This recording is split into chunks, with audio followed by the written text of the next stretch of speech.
+2 physics. +1 ഒട്ടും പഠിക്കാത്തവർ കുറേ ഉണ്ട്.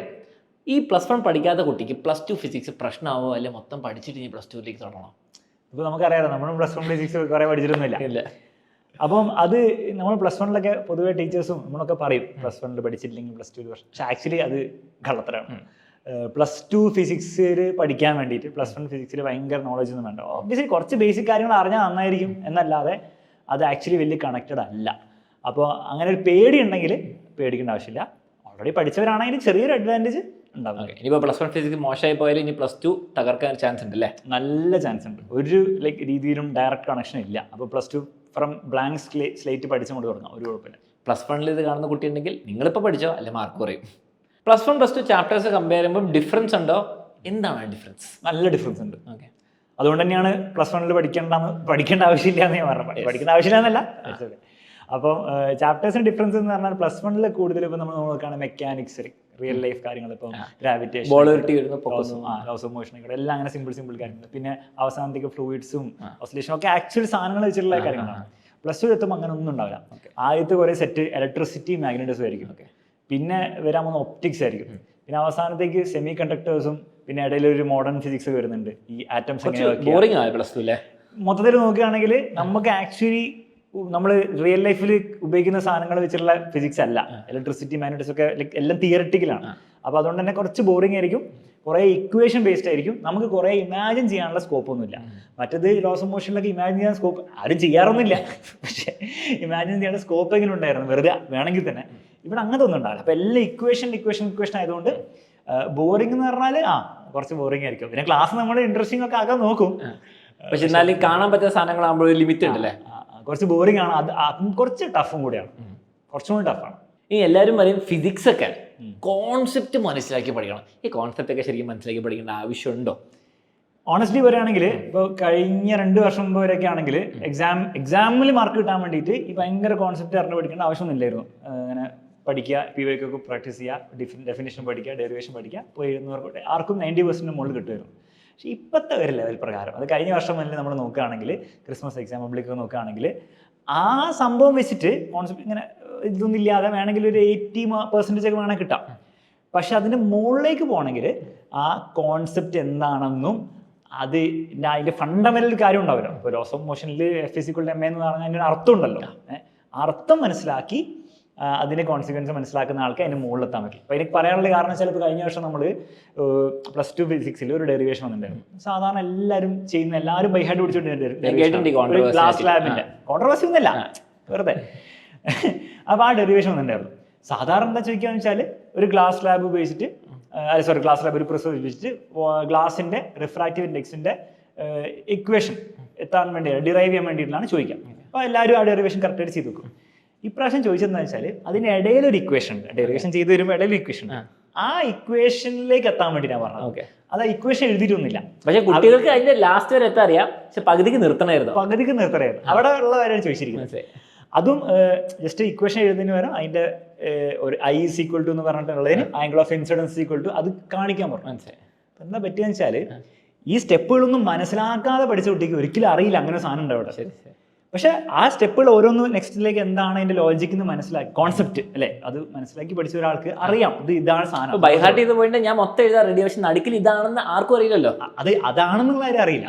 അപ്പൊ കുട്ടിക്ക് അത് അറിയുമെങ്കിലും എഴുതി വെക്കാൻ പറ്റില്ല. അപ്പൊ ഇങ്ങനത്തെ സംഭവം ഒരെണ്ണം മാത്രമല്ല, പല ക്വസ്റ്റ്യൻസിലും വന്നിട്ടുണ്ട്. സിമ്പിൾ ആയിരിക്കും, പക്ഷെ കോൺസെപ്റ്റ് അറിഞ്ഞാൽ അതിന് എന്താണെന്ന് കൂടി മനസ്സിലാവുള്ളൂ. +2 എക്സാം നിങ്ങൾ ചിലപ്പോൾ സ്ക്രൂ ചെയ്യും, റെഡി ആയിരിക്കണം. അപ്പോൾ അങ്ങനെ നോക്കുമ്പോൾ എന്തായാലും ഇനി അങ്ങോട്ട് കോൺസെപ്റ്റ് മനസ്സിലാക്കാതെ പഠിച്ചു കഴിഞ്ഞാൽ ഇങ്ങനത്തെ ചോദ്യം വരുമ്പോൾ നിങ്ങൾക്ക് ചിലപ്പോൾ അറിയായിരിക്കും അതിന് ഉത്തരം, പക്ഷെ നിങ്ങൾക്ക് എഴുതാൻ പറ്റില്ല. ഓക്കെ, ഇതൊരു എക്സ്ക്ലൂസീവ് ക്വസ്റ്റ്യൻ ആണ്, ആരും ചോദിച്ചിട്ടുണ്ടാവില്ല. അലക്സ് സാർ +2 ഫിസിക്സ് എങ്ങനെയാണ് പഠിച്ചത്? ഞാൻ +2 ഫിസിക്സിൽ അത്യാവശ്യം നന്നായിട്ട് പഠിച്ചു. പക്ഷെ ഞാൻ ഈ പറഞ്ഞ ഭയങ്കര ഒരു മിക്സ് പോലെയായിരുന്നു. കാരണം നമുക്ക് അന്നിപ്പോൾ ഓൺലൈൻ ക്ലാസ് അങ്ങനത്തെ പരിപാടികളൊന്നും ഇല്ല. അപ്പോൾ ഉള്ള ക്ലാസ് വെച്ചിട്ട് അഡ്ജസ്റ്റ് ചെയ്തു. പിന്നെ ആദ്യം നമ്മൾ പഠിക്കില്ലല്ലോ, അവസാനത്തേക്കാണ് പഠിച്ചത്. പക്ഷേ ഞാൻ അവസാനം കുറേ കഷ്ടപ്പെട്ട്, ഓവർ കഷ്ടപ്പെടേണ്ടി വന്നു ഇതൊക്കെ ശരിയാക്കി എടുക്കാൻ വേണ്ടിയിട്ട്. പക്ഷെ ഞാൻ പറയുകയാണെങ്കിൽ ആദ്യം മുതൽ വൃത്തിക്ക് കോൺസെപ്റ്റ് മനസ്സിലാക്കി പഠിക്കുന്ന ഒരാളാണെങ്കിൽ അത്ര പോലും കഷ്ടപ്പെടേണ്ട ആവശ്യമില്ല. വൃത്തിക്ക് പഠിച്ചു കഴിഞ്ഞാൽ ഈസി ആയിട്ട് മാർക്ക് കിട്ടും. എനിക്ക് മാർക്ക് കിട്ടിയിട്ടുണ്ടായിരുന്നു, CBSE ഞാൻ പഠിച്ചത്, അറിയാലോ. ഞാൻ പറയേണ്ട ആവശ്യം, നല്ല മാർക്ക് കിട്ടി. എനിക്ക് ഫിസിക്സിൽ 100ൽ 97 ആണെന്ന് തോന്നുന്നു. കെമിസ്ട്രിയിൽ എനിക്ക് 98 ഒന്ന് കിട്ടി. അപ്പോൾ അത് കിട്ടി. പക്ഷെ അത് അങ്ങനെ അല്ല ശരിക്കും കിട്ടേണ്ടത്. അത് കുറേ ഒരു 1000 ചോദ്യങ്ങൾ ഇങ്ങനെ പഠിച്ചു അങ്ങനെ കിട്ടിയത്. പക്ഷെ നന്നായി ഞാൻ പറഞ്ഞ പോലെ കോൺസെപ്റ്റ് മനസ്സിലാക്കുന്നവർക്ക് ഇതിൻ്റെ ഒന്നും ആവശ്യമില്ല. രസമുള്ള കാര്യം എന്താണെന്ന് വെച്ചാൽ എൻ്റെ ഫിസിക്സ് എക്സാം CBSE +2 എത്തിയപ്പോൾ ഡൗട്ട് ചോദിക്കാൻ വേണ്ടിയിട്ട് ആരെടുത്ത പോയി, ഞാൻ അലക്സാറിൻ്റെ അടുത്താണ് പോയത്. അന്ന് അലക്സാർ ഒന്നരായിരുന്നു, എൻ്റെ ചേട്ടനായിരുന്നു. പക്ഷേ ഞാൻ ചോദിച്ചപ്പോൾ എനിക്ക് ഹെൽപ്ഫുള്ളായി. എനിക്കും നല്ല മാർക്കുണ്ട്. അറിയെങ്കിൽ കമൻറ്റ് ചെയ്യാം. NCERT ഫിസിക്സ് ബുക്ക് ഞാൻ കണ്ടിട്ടുണ്ട്, എല്ലാവരും കണ്ടിട്ടുണ്ട്. ഭയങ്കര ബോറിങ്. പണ്ടത്തെ ബുക്ക് 10ാം ക്ലാസ്സിലെ ബുക്കിൽ കുറച്ച് ഫോട്ടോ ഉണ്ട്, ഡോലു ബോലു എന്നൊക്കെ പറഞ്ഞിട്ട്. ഇത് അതും കൂടി ഇല്ല. അപ്പം അത് പഠിക്കേണ്ട ആവശ്യമുണ്ടോ? ഒന്നാമത് വായിക്കാൻ തന്നെ ബോറിംഗ് ആണ്. കുറച്ച് ക്വസ്റ്റ്യൻസ് ഉള്ള ഡിഫിക്കൽട്ട് ക്വസ്റ്റ്യൻസും അല്ലേ?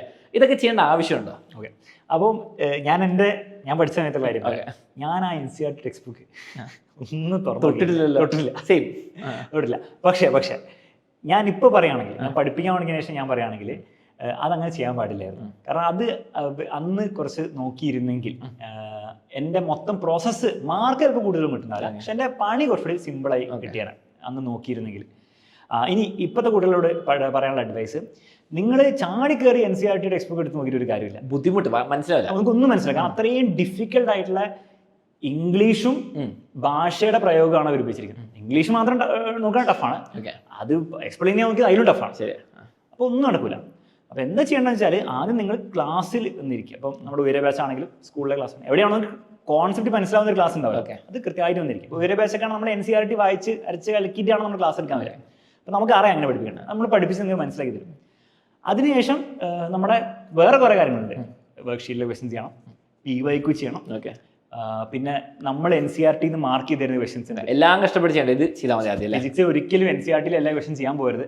കാരണം അതിലിപ്പോൾ ഫിസിക്സിൽ നമ്മൾ എടുത്തു നോക്കുകയാണെങ്കിൽ ഒരു 10 ക്വസ്റ്റ്യൻസ് ഉണ്ടെങ്കിൽ 3-4 ക്വസ്റ്റ്യൻസേ ഉള്ളൂ. എങ്ങനെ നോക്കിയാലും ഈ ബോർഡ് എക്സാമിൽ വരാൻ പറ്റുന്നില്ല. ബാക്കിയുള്ള 6-7 ക്വസ്റ്റ്യൻസ് ഒക്കെ എന്തായാലും ഭയങ്കര ലെവൽ കൂടിയാണ്. ചിലതൊക്കെ JEE അഡ്വാൻസ് ലെവൽ ക്വസ്റ്റ്യൻസ്, എല്ലാം ചെറുത്. ഞാൻ വരെ പഠിച്ചപ്പോൾ ഞാൻ ഫിസിക്സ് ടെക്സ്റ്റ് ബുക്ക് നോക്കിയിട്ടില്ല, ഞാൻ വേറെ കുറേ PYQ കാര്യങ്ങളൊക്കെ നോക്കിയത്. അപ്പം ഇപ്പോഴും അതിനെ അപ്ലിക്കബിൾ അല്ലേ? അപ്ലിക്കബിൾ ആണ്. പക്ഷെ ഞാൻ പറഞ്ഞ പോലെ സെലക്ടഡ് ആയിട്ടുള്ള NCERT ക്വസ്റ്റ്യൻസ് നമ്മൾ തരും.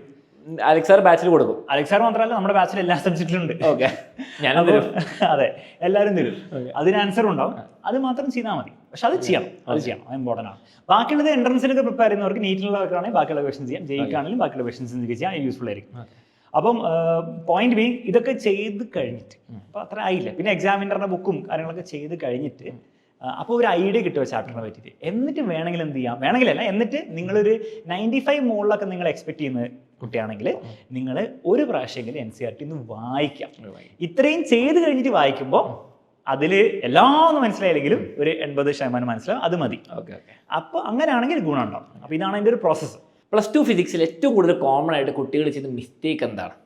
ഓക്കെ, അതിൽ ഫസ്റ്റ് കാര്യം ഈ മാത്സിലുള്ള പോലെ തന്നെയാണ്. അതായത് ആദ്യത്തെ ചാപ്റ്റേഴ്സൊക്കെ ഫെയർലി സിമ്പിളാണ്. അപ്പോൾ അതുകൊണ്ട് തന്നെ സ്കൂളിലും പൊതുവേ ട്യൂഷൻ അങ്ങനെ ക്ലാസ്സിലൊക്കെ അതിങ്ങനെ മെല്ലെ എടുക്കും. കാരണം എല്ലാവർക്കും മനസ്സിലാവണല്ലോ, നല്ല അവരുടെ ക്ലാസ് ഇഷ്ടമാവുള്ളൂ. മെല്ലെ എടുക്കും, ഭയങ്കര സിമ്പിൾ ആയിരിക്കും. ടഫായിട്ട് വരാൻ പോകുന്നത് ഈ ഒരു നമ്മുടെ AC ചാപ്റ്റർ ഉണ്ട്, 7ാമത്തെ ചാപ്റ്റർ, ഡെറിവേഷൻ ഉണ്ട്. പിന്നെ റേ ഓപ്റ്റിക്സ് വലിയ ചാപ്റ്ററാണ്, ഒന്നും തീരൂല. വേവ് ഓപ്റ്റിക്സ് അതിലും ടഫായിട്ടുള്ള ചാപ്റ്ററാണ്. പിന്നെ അങ്ങോട്ട് അത്ര ബുദ്ധിമുട്ടില്ല. പക്ഷെ അവിടെ എത്തുമ്പോൾ കുറേ സമയം എടുക്കും. അപ്പോൾ ഈ മെല്ലെ തുടങ്ങുമ്പോഴുള്ള പ്രശ്നം എന്ന് വെച്ചാൽ ആ സമയം എത്തുമ്പോഴത്തേക്കും റഷ് ആക്കേണ്ടി വരും. പിന്നെ അവസാനത്തെ ചാപ്റ്റർ ഒന്നും പഠിപ്പിക്കാൻ സമയം ഉണ്ടാവില്ല. അപ്പോൾ അങ്ങനെ ഒരു പ്രശ്നമുണ്ട്. അതുകൊണ്ട് തന്നെ നമ്മൾ നേരത്തെ സ്റ്റാർട്ട് ചെയ്യാം, മാത്രമല്ല പെട്ടെന്ന് തീർക്കുക. അല്ലെങ്കിൽ നിങ്ങൾക്ക് ഈ ടഫായിട്ടുള്ള ചാപ്റ്റർ വരുമ്പോൾ പറ്റില്ല. രണ്ടാമത്തെ കാര്യം എന്ന് വെച്ചാൽ പല കുട്ടികളും എനിക്ക് ഡെറിവേഷൻ മനസ്സിലാവുന്നില്ല, ന്യൂമറിക്കൽ മനസ്സിലാവുന്നില്ല, അങ്ങനെ പറഞ്ഞുകൊണ്ടിരിക്കും. ഇതിലിപ്പോൾ കൂടുതലും മനസ്സിലാക്കാനൊന്നുമില്ല. പിന്നെ ഡെറിവേഷൻ എന്ന് പറഞ്ഞാൽ ഓക്കെ, ഒരു ബേസിക് കോൺസെപ്റ്റ് ഉണ്ടാവും, അത് മനസ്സിലാക്കുക. അതിനുശേഷം ഡെറിവേഷൻ എന്ന് പറഞ്ഞാൽ പ്രാക്ടീസാണ്. മാത്സ് പോലെ തന്നെയാണ്. ഒരു സ്റ്റെപ്പിൽ നിന്ന് അടുത്ത സ്റ്റെപ്പിലും അടുത്ത സ്റ്റെപ്പിലേക്ക് എത്താൻ വേണ്ടി നിങ്ങൾ പ്രാക്ടീസ് ചെയ്ത് ബേസിക് സ്ട്രക്ചർ മനസ്സിലാക്കുക. ക്ലാസ് കണ്ട അത്രയും മനസ്സിലാക്കാനുള്ള, അതിൽ കൂടുതലൊന്നും മനസ്സിലാക്കാനില്ല. എവിടുന്നോ കുട്ടികൾക്ക് ഒരു ധാരണ കിട്ടിയിട്ട് എന്തോ ഇത് ഭയങ്കര മനസ്സിലാക്കാണ്ട് മൊത്തത്തിൽ നമ്മൾ യൂണിവേഴ്സ് മൊത്തം അൺലോക്ക് ചെയ്ത് എനിക്ക് മനസ്സിൽ തലയിൽ കയറിയാലേ ഞാൻ പഠിക്കുള്ളൂ എന്നുള്ളത് അങ്ങനൊന്നുമില്ല. ഒരു ബേസിക്സ് ആണ് മനസ്സിലാക്കുക. പിന്നെന്താ വെച്ചാൽ എഴുതി പഠിക്കുക. ഒരു ഡെറിവേഷൻ ചെയ്യാൻ വേണ്ടി മനസ്സിലാക്കാൻ വേണ്ടിയിട്ട്, അല്ല മനസ്സിലാക്കാനല്ല, പഠിക്കാൻ വേണ്ടിയിട്ട്. ചില കുട്ടികൾ 5 പ്രാവശ്യം എഴുതിയാൽ അവർക്ക് മനസ്സിലാവും, ചിലവർക്ക് 5 പ്രാവശ്യം മതിയാവില്ല, 10 വേണ്ടി വരും, ചിലവർക്ക് 20 വേണ്ടി വരും. എത്രയാണോ നിങ്ങൾക്ക് റിക്വയർ ചെയ്യുന്ന അത്ര നിങ്ങൾ ചെയ്തേ പറ്റുള്ളൂ. അതല്ലാതെ വേറൊരു സൊല്യൂഷൻ അവിടെ ഇല്ല. ന്യൂമറിക്കൽസിനും അങ്ങനെ തന്നെ. അതിങ്ങനെ മനസ്സിലാവുന്നില്ല എന്ന് പറഞ്ഞിട്ട് അതിലൊന്നും അർത്ഥമൊന്നുമില്ല. നമ്മളത് ബേസിക് കോൺസെപ്റ്റ് മനസ്സിലാക്കുക, പിന്നെ ചോദ്യം ചെയ്ത് മനസ്സിലാക്കുക. അത് 1 പ്രാവശ്യം ചെയ്ത് മനസ്സിലാക്കിയില്ലേ 3 പ്രാവശ്യം ചെയ്യാം, 5 പ്രാവശ്യം ചെയ്യാം. അപ്പം അത് ഒരു ട്രാപ്പിൽ പലരും പറ്റുമോ, എനിക്ക് ഫിസിക്സ് പറ്റില്ല. ഓക്കെ, നിങ്ങൾക്ക് ഫിസിക്സ് 1 പ്രാവശ്യത്തിൽ പറ്റുന്നവരാ, പക്ഷെ 5 പ്രാവശ്യത്തിൽ പറ്റുമോ, ഇല്ലെങ്കിൽ 10 പ്രാവശ്യത്തിൽ പറ്റുമോ, അപ്പോൾ ആ ഒരു ഫ്രെയിം വർക്ക് മെന്റാലിറ്റി കുട്ടികൾ ഉണ്ടാക്കണം അത്രേ ഉള്ളൂ. അപ്പോൾ +1 ഫിസിക്സ് കുറേ ഡെറിവേഷൻസ് ഉണ്ട്, +2 ഡെറിവേഷൻ ഉണ്ടോ? +2 ഈക്വലി ഡെറിവേഷൻസ് ഉണ്ട്. ആൻഡ് ഡെറിവേഷൻ ചെയ്യുമ്പം ഞാൻ പൊതുവെ കണ്ടൊരു മിസ്റ്റേക്ക്, എൻ്റെ ഫ്രണ്ട്സ് പോലെ ഞാൻ കാണുന്ന മിസ്റ്റേക്കാണ്, ഞാൻ വരെ ചെയ്ത മിസ്റ്റേക്കാണ്. ഒരു പ്രാവശ്യം എഴുതും, പഠിക്കും, എൻ്റെ നോട്ട്സ് ഉണ്ട്, അതിരുന്നിട്ട് വായിക്കും. എക്സാമിന് പേപ്പറിന് മുമ്പ് കിട്ടുന്നവരെ വായിച്ചുകൊണ്ടിരിക്കും. അതാണ് കറക്റ്റ് മെത്തേഡ്? ഒരിക്കലും വർക്ക് ചെയ്യില്ല. അതിനാണ് ആക്റ്റീവ് റിവിഷൻ എന്ന് പറഞ്ഞ സാധനം വരിക. ഓക്കെ, ഇതിപ്പോൾ പറഞ്ഞ പാസീവ് റിവിഷൻ ആണ്, ഓൾറെഡി നോക്കിയ സാധനം തന്നെ വീണ്ടും വീണ്ടും. അപ്പം നമ്മുടെ ബ്രെയിൻ നമുക്ക് എന്താണ്, നമുക്ക് റീഇൻഫോഴ്സ് ചെയ്തുകൊണ്ടിരിക്കും. ബ്രെയിൻ നമ്മൾ പറഞ്ഞുകൊണ്ടിരിക്കും, ഇതിരിക്കും. പക്ഷെ നാളെ ഒരു ബ്ലാങ്ക് പേപ്പർ കിട്ടിയിട്ട് പരീക്ഷ ഹാളിൽ പേപ്പർ കിട്ടിയിട്ട് ഇത് എഴുതാൻ പറയുമ്പോൾ ഫസ്റ്റ് സ്റ്റെപ്പ് പോലും ഓർമ്മ ഉണ്ടാവില്ല. ശരി. പിന്നെ അങ്ങനെ അവിടുത്തെ കണക്ഷൻ വിട്ടുപോകും, എക്സാം വിട്ടു. പക്ഷെ ബ്രെയിൻ പറയും കിട്ടി. അപ്പം അതിനെ സോൾവ് ചെയ്യാൻ വേണ്ടി ഒന്നുമില്ല, അത് പൂത്തി വെക്കുക, എന്നിട്ട് എഴുതി തുടങ്ങാം. അപ്പൊ സ്റ്റക്കാവുന്ന ഭാഗം വെച്ചിട്ട് നോക്കുക, ജസ്റ്റ് എഴുതുക. എന്നിട്ട് എപ്പോഴാണോ നിങ്ങൾക്ക് അത് കംപ്ലീറ്റ് നിങ്ങൾക്കൊന്നും നോക്കാതെ എഴുതാൻ പറ്റുന്നത്, അപ്പോഴാണ് നിങ്ങൾ പഠിച്ചിട്ടുള്ളൂ. അതിന് വേണ്ടി ഒരു അനാലജി പറയാം. കുറേ പ്രാവശ്യം ഒരു സിനിമ കണ്ടാൽ എല്ലാ സീനും നമുക്ക് അറിയായിരിക്കും. ആ സിനിമ കാണുമ്പോൾ നമുക്ക് ഇതെനിക്കറിയാം, ആ ഡയലോഗ് എനിക്കറിയാം. പക്ഷെ നാളെ പോയിട്ട് ഒരു ഡയറക്ടറിന്റെ സീറ്റിൽ പോയിട്ട് സിനിമ ഉണ്ടാക്കാൻ പറഞ്ഞാൽ പറ്റൂല. അതുപോലും വേണ്ട. ആ സിനിമയിൽ പെട്ടെന്ന് ഞാൻ ചോദിക്കുമ്പോൾ ഫുൾ ഡയലോഗ് സീക്വൻസിൽ പറഞ്ഞാൽ ചിലപ്പം പറ്റൂല. അപ്പൊ അതുപോലെ തന്നെയാണ് ഫിസിക്സിന്റെ ഡെറിവേഷൻ അല്ലേ? അപ്പൊ എഴുതി പഠിക്കും. മാത്സ് ക്വസ്റ്റ്യൻസ് പോലെ തന്നെ ഡിപ്പെൻഡ് ചെയ്യാം. ചിലർക്ക് 5, ചിലർക്ക് 10, ചിലർക്ക് 50 ചെയ്യേണ്ടി വരും. +2 physics chapter rapid fire rating. 1 എന്ന് പറഞ്ഞാൽ ഏറ്റവും സിമ്പിൾ, 5 എന്ന് പറഞ്ഞാൽ ഏറ്റവും ഡിഫിക്കൽട്ട്. തുടങ്ങാം. First chapter electric charges and field. 3. Potential and capacitance. 3. Capacitance ആയിരുന്നു, പക്ഷെ കുഴപ്പമില്ല. Current electricity 3. എല്ലാം 3 ആണ്. Moving charges and magnetism 3. Magnetism and matter അത് 2. സിമ്പിൾ ആയിരുന്നു. ഇലക്ട്രോ മാഗ്നറ്റിക് ഇൻഡക്ഷൻ അത് 2. Alternative current 4. ഡിഫിക്കൽട്ട് ആണ്. Electromagnetic waves 1. Ray optics and optical instruments അത് വലിയ ചാപ്റ്റർ ആയതുകൊണ്ട് 5. ഓക്കെ. Wave optics 5. ഓക്കെ, 5നെക്കാട് മേലെ ഉണ്ടായിരുന്നു, അത് കൊടുക്കായിരുന്നു അല്ലേ? അത് വേണം കൊടുക്കാം, പക്ഷെ അതിൽ കുറച്ച് ഭാഗങ്ങൾ കട്ട് ചെയ്തിട്ടുണ്ട്. Okay. Dual nature of radiation 2. Atoms nuclear രണ്ടിനും 2. ഓക്കെ. Semi conductor 2. പക്ഷെ വലിയ ചാപ്റ്റർ അല്ലേ? വലിയ ചാപ്റ്റർ ആയിരുന്നു, കുറേ പോർഷൻസ് ഡീൽ ചെയ്തു. എന്റെ ഓർമ്മ ഞാൻ പറയുന്നതാണ്. അപ്പൊ ഇത്ര ചാപ്റ്ററിലേ ഉള്ളൂ. അപ്പം ഈസി ചാപ്റ്റേഴ്സ് ഒക്കെ ഫസ്റ്റിലുണ്ട്, ടഫ് അവസാനത്തെ ഇടയിലാണ് പ്രശ്നം, എവിടെയാണ് പ്രശ്നം. അപ്പൊ അതാണ് കുറെ കുട്ടികൾക്ക് പറ്റുന്ന പ്രശ്നം. ആൻഡ് ഈ ഇലക്ട്രിക് എന്ന് പറയുമ്പോഴും ബോറിംഗ് ഡെറിവേഷൻസ് ഒക്കെ ഉണ്ടല്ലേ കുറെ? ഫസ്റ്റ് ചാപ്റ്റർ ആണ്. ഫസ്റ്റ് 2-3 ഡെറിവേഷൻസ്, പൊട്ടൻഷ്യൽ മറ്റേത്. പിന്നെ നാച്ചുറലി ആ 3 എന്ന് പറയാൻ കാരണം അത്ര സിമ്പിൾ ആയതുകൊണ്ടല്ല. പിന്നെ ഇപ്പം നമ്മൾ പഠിച്ച് വരുമ്പോൾ ഫസ്റ്റ് ചാപ്റ്റർ കുറെ പഠിക്കുമല്ലോ, അപ്പൊ അവസാനം നമുക്ക് നോക്കുമ്പോൾ അത് 3 തോന്നും. അത് നോക്കുമ്പോൾ ചിലപ്പോൾ 4 ഒക്കെ തോന്നും. പക്ഷേ AC ഒക്കെ എത്തുമ്പോൾ കുറച്ച് കഷ്ടപ്പെടും. നേരത്തെ തീർത്ത് പോകണം, വേറെ ഒരു വഴിയില്ല. ഓക്കെ. അപ്പൊ ചാപ്റ്റർ റേറ്റിംഗ് എല്ലാവരും കിട്ടി. അപ്പോൾ ഫിസിക്സിലെ കുറേ പ്രശ്നങ്ങളും എന്ത് ചെയ്യണം എന്നൊക്കെ പറഞ്ഞു. എക്സാമിനറിന്റെ ഉയരെ ബാച്ചിലേക്ക് ജോയിൻ ചെയ്ത കുട്ടിക്ക് എങ്ങനെ കിട്ടും, എന്ത് കിട്ടും, എന്താണ് ചെയ്യുന്നത്? ഫിസിക്സിൽ നമുക്ക് ലൈവ് ക്ലാസ് ഉണ്ട്. ഫുൾ സാധനം നമ്മൾ ലൈവിലായിരിക്കും തീർക്കാൻ പോകുന്നത്. ഓക്കെ. അലക്സാർ എടുക്കോ? ഞാനായിരിക്കും മിക്കത് എടുക്കാൻ പോകുന്നത്. ഓക്കെ. പക്ഷെ നമ്മുടെ ദിൽഷാമസും ഒക്കെ ഉണ്ടാവുന്നതായിരിക്കും. അപ്പം അതിൽ നമ്മൾ ഫോക്കസ് ചെയ്യാൻ പോകുന്നത് ഈ പാറ്റേൺ മാറിയല്ലോ, +2 പാറ്റേൺ മാറി. അപ്പം കോൺസെപ്റ്റ് കിട്ടാതെ, നന്നായിട്ട് മനസ്സിലാക്കാതെ, അത് NCERT ഉള്ള പോലെ മനസ്സിലാക്കാതെ നടക്കാൻ പോകുന്നില്ല, ഒരിക്കലും പറ്റില്ല. അപ്പം നമ്മൾ അത് കൃത്യമായിട്ട് കുട്ടിയുടെ തലയിൽ കയറ്റാൻ വേണ്ടിയുള്ള പരിപാടികളാണ് നോക്കാൻ പോകുന്നത്. പിന്നെ കുറേ ക്വസ്റ്റ്യൻസും ചെയ്യണം. കാരണം ഈ കോൺസെപ്റ്റ് മനസ്സിലാക്കുക എന്ന് പറഞ്ഞാൽ അതിങ്ങനെ കുറേ ഞാനിങ്ങനെ പറഞ്ഞല്ല മനസ്സിലാക്കുക, പറയുന്നു. പിന്നെ അതിന്റെ ചോദ്യങ്ങളിലൂടെയാണ് കൂടുതൽ മനസ്സിലാക്കുക. അങ്ങനെ കോൺസെപ്റ്റ് മനസ്സിലാക്കാൻ ഇങ്ങനെ കുത്തിരുന്നിട്ട് എന്തോ പറഞ്ഞുകൊണ്ടിരുന്നിട്ട് കാര്യമില്ല. അതിങ്ങനെ ക്വസ്റ്റ്യൻസിലൂടെയാണ് കൂടുതൽ മനസ്സിലാക്കുക. അപ്പോൾ അതിന്റെ പരിപാടികളായിരിക്കും ലൈവിൽ കൂടുതൽ നടക്കാം. പിന്നെ ലൈവ് കഴിഞ്ഞിട്ട് ഞാൻ നേരത്തെ പറഞ്ഞ വർക്ക്ഷീറ്റ് ഉണ്ടാവും, PYQ ഉണ്ടാവും, NCERT സെലക്ടഡ് ക്വസ്റ്റ്യൻസ് ഉണ്ടാവും. പിന്നെ എക്സാമിനറിന്റെ ബുക്ക് വാങ്ങിച്ചവരാണ് അതിൽ ക്വസ്റ്റ്യൻസ് ഉണ്ടാവും. ധാരാളം, ഇതിന് ചെയ്യേണ്ട ആവശ്യമില്ല. ഞാൻ പറഞ്ഞ കാര്യങ്ങൾ ധാരാളം. ഓക്കെ. ഇനിയിപ്പം ലൈവ് ക്ലാസ് ചിലപ്പോൾ ചില സ്കൂളിലൊക്കെ ഡിഫറെന്റ് ഓർഡറിലായിരിക്കും. അപ്പം കുട്ടികൾ എന്ത് ചെയ്യും? അപ്പം അതിൽ നമുക്ക് ലൈവിലാണ് നമ്മൾ ഫുള്ള് തീർക്കുക. ലൈവിന്റെ റെക്കോർഡിംഗ് ഉണ്ടാവും. പക്ഷെ ലൈവിന്റെ ഷെഡ്യൂളാണ് നോക്കുക. ഡിസംബറിൽ തീർക്കുമെങ്കിലും അതിന്റെ ഷെഡ്യൂളാണ് പോകുക. ഈ പറഞ്ഞ പോലെ ഇപ്പോൾ ചില സ്കൂളിലൊക്കെ എന്താ വെച്ചാൽ അവസാനം നമുക്ക് തുടങ്ങും. അങ്ങനെ ഉള്ളവർക്ക് നിങ്ങൾക്ക് ചെയ്യാൻ പറ്റുന്നതാണ് നമ്മുടെ റെക്കോർഡ് ക്ലാസ് ഉണ്ട്. റെക്കോർഡ് ക്ലാസ് എന്നാൽ കഴിഞ്ഞ വർഷം നമ്മൾ എടുത്ത കംപ്ലീറ്റ് ക്ലാസ് ഉണ്ട്, ഡീറ്റെയിൽ ആയിട്ടുണ്ട്. അപ്പം നിങ്ങൾക്ക് സ്കൂളിൽ വേറെ ഏതെങ്കിലും ചാപ്റ്റർ എടുക്കുന്നത് നിങ്ങൾക്ക് അതിന്റെ റെക്കോർഡ് ക്ലാസ് കാണാം. റെക്കോർഡ് ക്ലാസ്സും അടിപൊളി ഫാക്കൽറ്റിനെ എടുക്കാം, നമ്മൾ തന്നെ എടുക്കാം. അപ്പോൾ അതിന്റെ ക്ലാസ് ഉണ്ടാവും. അപ്പോൾ അത് അവർക്ക് ഫോളോ ചെയ്യാവുന്നതാണ്. ഈ ഓൺലൈൻ ക്ലാസ് വന്ന പോലെ കുട്ടികൾ പറയുന്നുണ്ട് സ്കൂളിലെ ക്ലാസ് കേൾക്കണ്ട, ഓൺലൈൻ കണ്ടാൽ മതി എന്ന്. അവർ സ്കൂളിൽ പോയി പറയും, പേരൻസിനോട് പറയും. ശരിയാണോ? അതിപ്പം സബ്ജക്റ്റീവ് ആണ്. ഇപ്പം നിങ്ങൾക്ക് സ്കൂളിൽ അത്യാവശ്യം നല്ലൊരു ക്ലാസ് ആണ് കിട്ടുന്നതെങ്കിൽ നിങ്ങൾക്ക് വേറെ പണിയൊന്നുമില്ലല്ലോ ക്ലാസ്സിൽ ഇരുന്നിട്ട്, അല്ലേ? അപ്പം അവിടുന്ന് അത് മാക്സിമം തലേ കയറ്റിയാലുള്ള ഗുണം എന്ന് വെച്ചാൽ നിങ്ങൾ വന്നിട്ട് ഓൺലൈനിൽ ഇരിക്കുന്ന സമയത്ത് നിങ്ങൾക്ക് ഓൾറെഡി ഒരു കിട്ടിയിട്ടുണ്ട് സാധനം. അപ്പോൾ ഒരു റിവിഷൻ പോലെയാവും. നിങ്ങൾക്ക് ആ ഓൺലൈനിൽ പറഞ്ഞ ടീച്ചർ കുറച്ചും കൂടി പെട്ടെന്ന് മനസ്സിലാവും, ഗ്രാസ്പ് ചെയ്യാൻ പറ്റും. ഇനി അത് സ്കൂളിലെ ക്ലാസ്സിന് ഇനി മനസ്സിലാവുന്നില്ലെങ്കിൽ ഒബ്വിയസ്ലി എനിക്കറിയില്ല എന്താ ചെയ്യാൻ. ഇപ്പൊ ബേസിക്കലി ഇത്രേ ഉള്ളൂ, ആ കുട്ടിക്ക് എന്തെങ്കിലും വാല്യൂ ഉണ്ടാക്കുക ക്ലാസ്സിൽ ഇരുന്നിട്ട്. വെറുതെ ഇപ്പൊ എന്ത് പറഞ്ഞാലും ടീച്ചർ പഠിപ്പിക്കുന്നുണ്ട്, അത് കേൾക്കുക, കുറച്ച് വാക്കുകളൊക്കെ അവിടെ നിന്ന് കേട്ടാലും അത് യൂസ്ഫുൾ ആണ് പിന്നീട്. അത് എന്തെങ്കിലും കറക്റ്റായിട്ട് പഠിപ്പിക്കുന്നതാണെങ്കിൽ എന്തായാലും എന്തെങ്കിലും രീതിയിൽ അത് യൂസ്ഫുൾ ആയിരിക്കും. പിന്നെ ഓബിയസ്ലി കുറേ നല്ല ടീച്ചേഴ്സ് ഉണ്ട്, ഇവർ ക്ലാസ്സിൽ ശ്രദ്ധിച്ചിരിക്കാത്തതിന്റെ ഒരു പ്രശ്നമാണ്. അതായത് ഇപ്പം ഓൺലൈനിലെ പോലെ ഇങ്ങനെ രസമായിട്ട് അങ്ങനെ എന്റർടൈൻമെന്റ് പോലെ കിട്ടണം എന്ന് വിചാരിച്ചാൽ ചിലപ്പം ഇതൊന്നും നടക്കൂല. അപ്പം നോക്കേണ്ടതെന്ന് വെച്ചാൽ ടീച്ചർ കണ്ടന്റ് പറയുന്നതിൽ കൂടുതൽ ഫോക്കസ് ചെയ്യേണ്ടി വരും. അപ്പോൾ അല്ലാണ്ട് എന്റർടൈൻമെന്റ് തപ്പി പോകുന്നതിന്റെ ഒരു പ്രശ്നം ഉണ്ടാവും. പിന്നെ എന്താണെന്ന് വെച്ചാൽ വീട്ടിലിരുന്ന് ഫോണിൽ നോക്കുമ്പോൾ എല്ലാം ഭയങ്കര എന്റർടൈൻമെന്റ് തോന്നും, സ്കൂളിൽ നിർബന്ധിച്ചു കൊണ്ടിടുമ്പോൾ നമുക്ക് ആ ഒരു എൻവയറമെന്റ് പ്രശ്നം ഉണ്ടാവും. കുട്ടി കഷ്ടപ്പെട്ടാൽ നിങ്ങൾക്ക് എല്ലാ ക്ലാസ്സും യൂസ്ഫുൾ ആയിരിക്കും. അപ്പൊ തീർച്ചയായിട്ടും സ്കൂളിൽ വർക്ക് ചെയ്യുന്ന കുട്ടികൾക്ക് എന്തായാലും അഡ്വാൻറ്റേജ് ഉണ്ടാവും, കാരണം അത്രയും സമയം അവന് എക്സ്ട്രാ സാധനം കിട്ടല്ലേ. +2 ഫിസിക്സിൽ NCERT എന്താണ് ലെക്ചർ പറഞ്ഞു, ലൈവ് ക്ലാസ്സും റെക്കോർഡൊക്കെ എല്ലാം കഴിഞ്ഞിട്ട് മനസ്സിലാക്കി കഴിഞ്ഞിട്ട് വായിക്കാൻ പറഞ്ഞു. വേറെ ഏതെങ്കിലും ബുക്ക് കുട്ടി വാങ്ങിച്ചു വെക്കണോ അല്ലെങ്കിൽ പഠിക്കണോ? ഒരാവശ്യമില്ല. എൻട്രൻസിന് മാത്രം എൻട്രൻസിന് കൂടി പ്രിപ്പയർ ചെയ്യുന്നവരാണെങ്കിൽ അതിന് വേണ്ടിയുള്ള എക്സ്ട്രാ ക്വസ്റ്റൻസും ചെയ്യാനുള്ള ബുക്കൊക്കെ വേണ്ടി വരും. അല്ലാതെ ബോർഡ് എക്സാമിന് വേണ്ടി ആക്ച്വലി ഇത്രയും ചെയ്യാൻ തന്നെ സമയം ഉണ്ടാവില്ല. ഇത് പറയുമ്പോൾ സിമ്പിൾ ആണെങ്കിലും ഓരോ ചാപ്റ്ററിനും ഇത് ചെയ്യണം, ബാക്കിയുള്ള സബ്ജക്ട്സിനും കുറെ കാര്യങ്ങൾ ചെയ്യാൻ. അപ്പൊ അത് അത്രയും സമയം ഉണ്ടാവില്ല. ഇതിന് ധാരാളമാണ്, മോർ ദാൻ ഇനഫ് ആണ്. അപ്പൊ ഇത് കിട്ടിയാൽ 100% വേണ്ട, 100% കിട്ടിക്കോളും കുട്ടിക്ക്. ഇത്രയും കാര്യങ്ങൾ ചെയ്തിട്ട് നമ്മൾ വെറുതെ ചെയ്യുന്ന ഒരു കുട്ടിക്ക് ആ കുട്ടി കൂടെ കഴിവുണ്ടെങ്കിൽ എന്തായാലും 100% കിട്ടും. നമ്മുടെ കുട്ടികൾക്ക് എത്ര പേർക്ക് 100% കഴിഞ്ഞ വർഷം കിട്ടി? അതെ, മാത്സ് എക്സാം ടഫായിട്ട് വന്നപ്പോൾ. അപ്പം ഇത് മോർ ദാൻ ഇനഫ് ആണ്. ഇതുപോലും ചെയ്യാത്ത കുട്ടികൾക്ക് ഫുൾ മാർക്ക് കിട്ടും. ഓക്കെ. ഇനി ബാച്ചിനെ പറ്റി പറഞ്ഞുകൊണ്ട് തന്നെ കുട്ടികൾ കമന്റ്സ് ചോദിക്കുന്നുണ്ടാവും, യൂട്യൂബിൽ സാർ 1 ഷോട്ട് എടുക്കുമല്ലോ, അത് കണ്ടാൽ പോരെ, അതിൽ ചാപ്റ്റർ ഷോർട്ടായിട്ട് കിട്ടും, നല്ല മാർക്ക് കിട്ടുമല്ലോ? യൂട്യൂബിൽ ഓൾറെഡി 1 ഷോട്ട് കിടപ്പുണ്ട്. ഇപ്രാവശ്യം 1 ഷോട്ട് നമ്മൾ എക്സാമിനോട് അടുപ്പിച്ചേക്ക് ആയിരിക്കും എടുക്കുക. ഓണം എക്സാമോ അല്ലെങ്കിൽ ക്രിസ്മസ് എക്സാമോ നമ്മൾ കൃത്യമായിട്ട് പ്ലാൻ ആയിട്ടില്ല. അത് കണ്ടാൽ കാര്യമുണ്ടെന്ന് വെച്ചാൽ കാര്യമൊക്കെ ഉണ്ട്. കാരണം നമ്മൾ മോശമായിട്ടൊന്നല്ലോ എടുക്കുക, നമ്മൾ നന്നായി തന്നെ എടുക്കുക.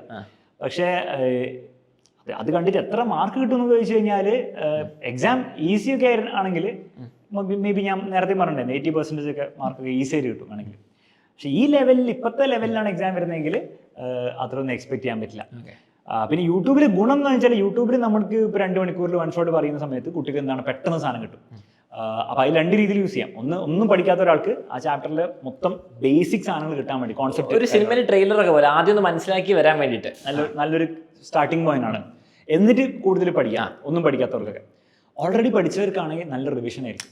ബാച്ചിലർ ക്ലാസ് കണ്ട് നമ്മൾ എപ്പോഴും പറയുന്ന കാര്യം, എപ്പോഴും നമ്മൾ ബാച്ചിലർ കുട്ടികളോട് പറയുകയാണ്, നിങ്ങൾ ലൈവിൽ വരിക, നമ്മൾ ഫുൾ പഠിപ്പിച്ചു തരും, ഇതിൽ 1 ഷോട്ടിൽ വരിക. എന്തിനാണ്? ഒന്നുകൂടി റീഇൻഫോഴ്സ് ചെയ്യാൻ വേണ്ടി. 1 ഷോട്ടിൽ എല്ലാം എടുക്കില്ല, പക്ഷെ അതിൽ ഇമ്പോർട്ടൻ്റ് ആയിട്ടുള്ള കാര്യങ്ങളൊക്കെ എടുക്കും.